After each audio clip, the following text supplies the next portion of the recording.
very, very much. So today we thought we would talk about whether or not helping someone who's working with the coordinated specialty care for first episode psychosis team, helping them apply for Social Security, and what is the team's role and what could that look like. So wanted to start with an extremely brief overview of Social Security benefits. People spend hours, weeks, days learning this stuff. I just want to give a very brief overview so that we can kind of have a better conversation here as we're going through. So Social Security defines disability as any medically determinable physical or mental impairment that's either expected to result in death or has lasted or is expected to last a continuous period of 12 months. And that as a result of that impairment, the individual is not able to engage in what they refer to as substantial gainful activity, or SGA. So when defining SGA, they look at the level of work activity as well as earnings. Something's considered substantial if you're doing significant physical and or mental activity. Something's considered gainful based on the earnings guidelines. So for 2022, the SGA level is $1,350 a month. So someone working that is making at least $1,350 a month meets this SGA. And that's what they use to determine the disability. I put a little note down here. If someone is applying for SSI and they're under the age of 18, the SGA portion doesn't apply, but it will kick in as soon as they turn 18. So just take a minute to do the math. Take out a piece of paper, open your favorite calculator app, whatever, and just write out, how much do you currently spend for your rent or your mortgage? Food, so include groceries, delivery, take out your favorite daily beverage, transportation, utilities, including heat, electric, internet, your phone, clothing, those streaming services. Add up how much all of that costs you a month. Wait a second for people to add things up. Now raise your hand if you consider yourself living large, that you're extravagant, you have tons of resource, things like that. And I am not seeing any hands raised. I wonder why that is. So when we look at Social Security, there's essentially two programs that the majority of our folks would be eligible for. Most people are going to be in the Supplemental Security Income category, or SSI.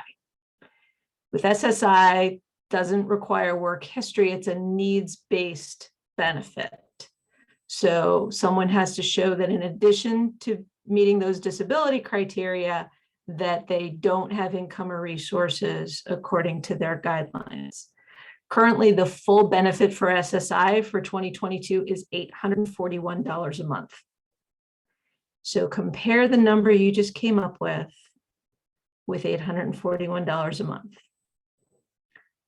In addition, if there's other household income, that may reduce that SSI benefit. So if we have individuals that live, let's say, with their parents, that can be reduced, and there's a formula they use, but it can be reduced probably about a third. So take that $841 down to the $500 range, things like that. And there's a resource limit of $2,000 per individual. I put the little asterisk at the bottom about SSI for individuals who were found eligible before their 18th birthday. Something magic happens on your 18th birthday such that your eligibility changes. So if you were found eligible before age 18, as soon as you turn 18, you're under a completely different set of criteria. That's where that SGA comes in. And you need to be cautious because there have been times that people are just cut off literally on their 18th birthday. So something for us to just have on our radar and to be planning for and thinking about when we're working with folks. The other program that some of our folks may be on is Social Security Disability, or SSDI. That's based on a work history and the insured status of the individual that's applying. So it's not needs-based, it's based on what they've paid into Social Security through their earnings. So benefits aren't impacted by anyone else's income in the household. There's no resource limit. I also put an asterisk here. Some of our folks actually might be receiving SSDI under their parents' earnings. So just again, some things to be thinking about as we're thinking about the different programs that are out there. Wanted to put this also in perspective, thinking about what that annual income might look like. So SSI, $840 a month would equate to $10,092 per year. Someone working 30 hours a week at minimum wage would make $14,508. There's a federal poverty guideline for 2022 that is $13,590, and that substantial gainful activity that I talked about would get you $16,200 a year. So when we look at someone on SSI and what that income amount looks like on an annual basis, it's helpful to have that perspective to just know what income is coming in. SSI was never meant to be, full covering everything. It's supposed to meet basic human needs of shelter, clothing, and food. I was trying to find out what proportion of people who are on Social Security for disability reasons actually come off. And there's not a lot out there. I did find this from the folks that created and support IPS, support employment. And they're talking about that people almost never go off to support themselves fully through work, which is kind of disappointing. They found that fewer than 3% who are awarded SSI or SSDI ever stop receiving benefits. And then they also found that there were long-term disability benefits associated with poverty, as we were just talking about, social isolation, poor health outcomes, and social stigma. For our programs, the Coordinated Specialty Care for First Episode, we kind of go back to the RAISE, where National Institute of Health really tried to look at when we're intervening and identifying people early. And again, we're trying to reduce this long-term disability. We want to help people get back and stay on track with their lives, and work in school were some of the initial outcomes we're really looking for in this population. So I'm asking people to go ahead and put in the chat, what percent of people on your team right now are on SSI or SSDI?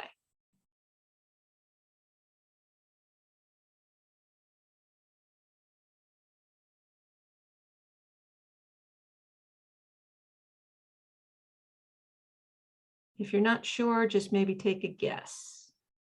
What percent of people are currently receiving SSI or SSDI?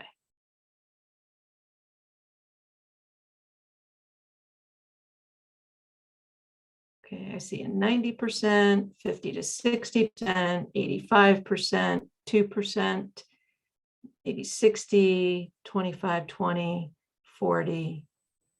Okay. So again, not a lot of information out there, but I did find a couple statistics. So the original RAISE study, they had about 9% of people when they were coming into the program were already on a Social Security disability income. And during the course of the 2 years that people were involved with RAISE, another 124 people, or 34%, ended up obtaining benefits. Folks at On Track New York put out some things that said 2.5% of people started at admission, and then another approximate 18.3% obtained as things were going on. So again, this is stuff I want us to be thinking about as we're going through. And one of the things that we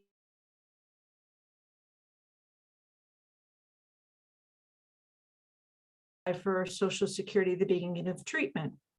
The main reason is we really want to focus on helping people achieve employment and educational goals, want them to function independently, do make sure that they have access to healthcare coverage.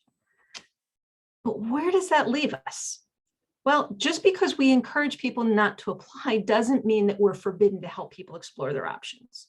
And that's the piece that I think can sometimes get lost for us is we hear that we don't encourage it, and that sometimes gets equated to or forbidden. That's the importance of shared decision making and really kind of working through what are the benefits, what are the challenges, and where things need to go. So what I'm going to have us do together is we're going to fill out a decisional balance, looking at what are the pros and cons of applying for Social Security and what are the pros and cons for not applying for Social Security. So if we were together in a room, we would be having a conversation. Unfortunately, we're in an echo on Zoom, so I'm going to ask everybody to use the chat, and I will read off what I'm seeing in the chat. But go ahead and put in the chat what you can think of as benefits or advantages for helping someone apply for Social Security.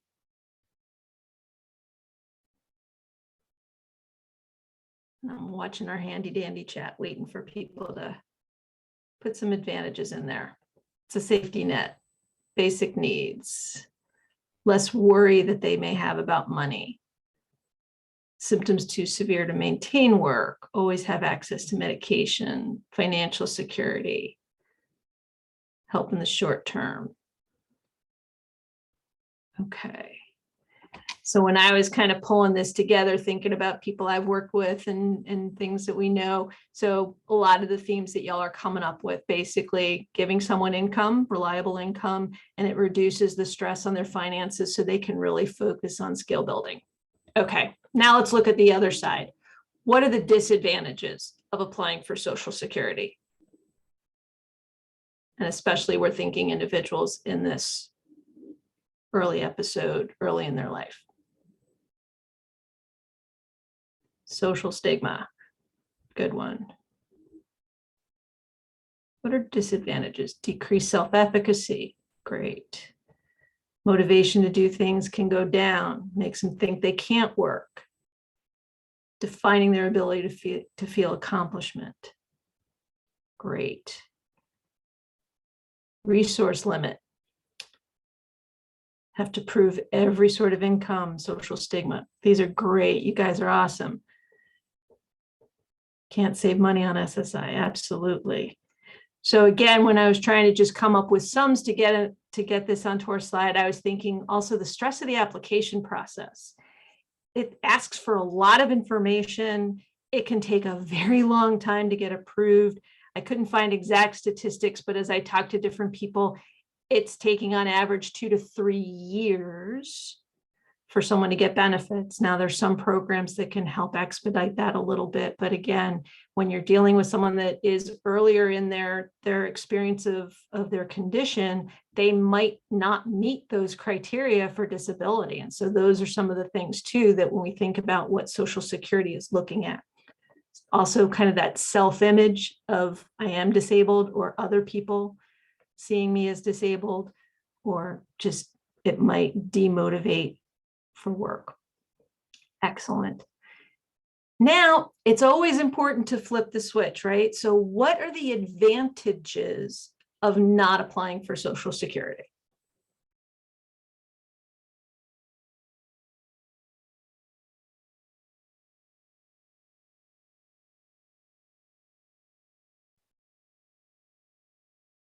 Flexibility, more motivated to work.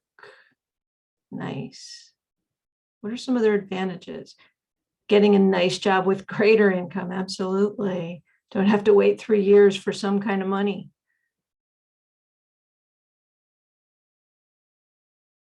Other advantages of not applying, no stigma. Encourages them to engage in activities that may enhance quality of life. Don't have to deal with that application process and the scrutiny. Those are all really good ones. Can save more money. Great.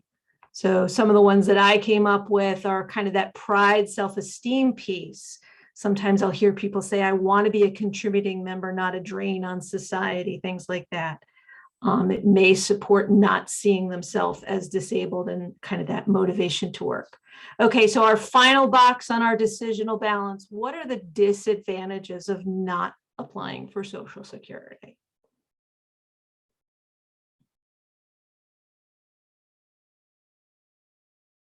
no access to funds when you need it,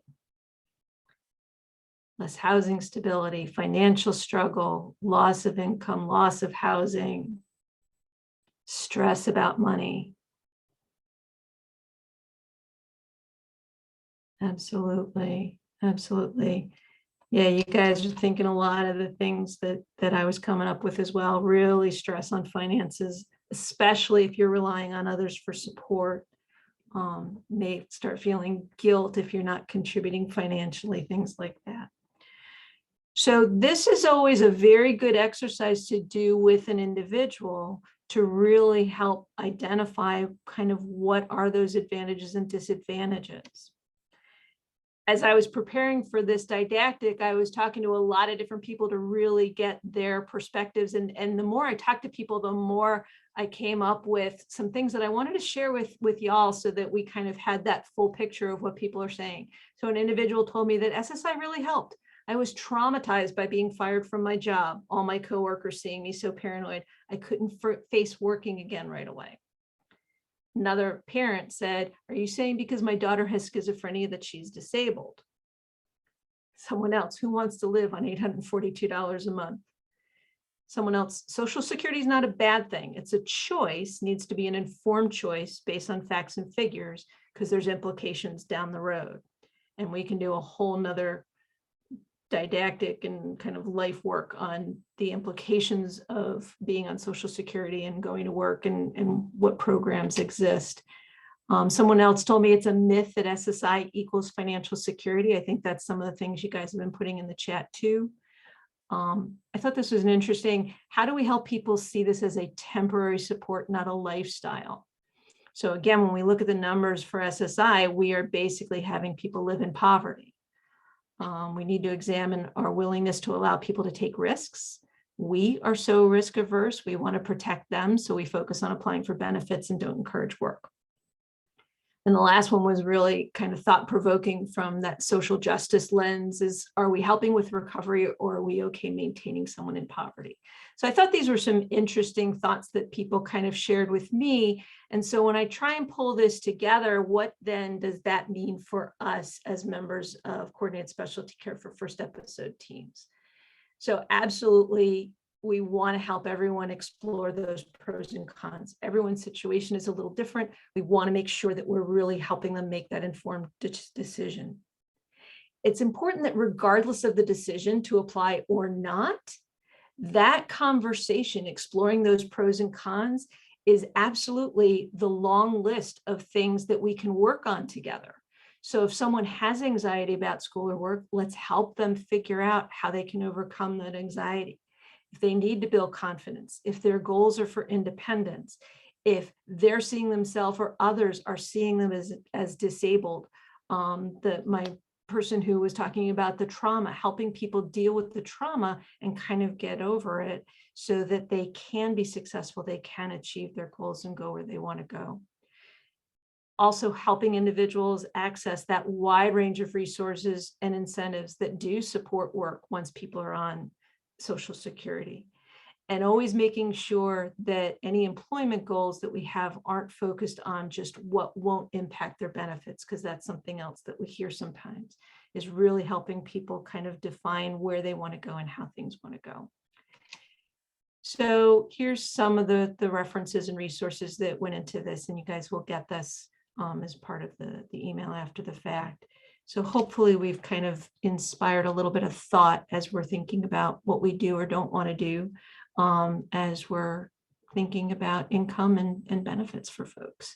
So any final thoughts from folks?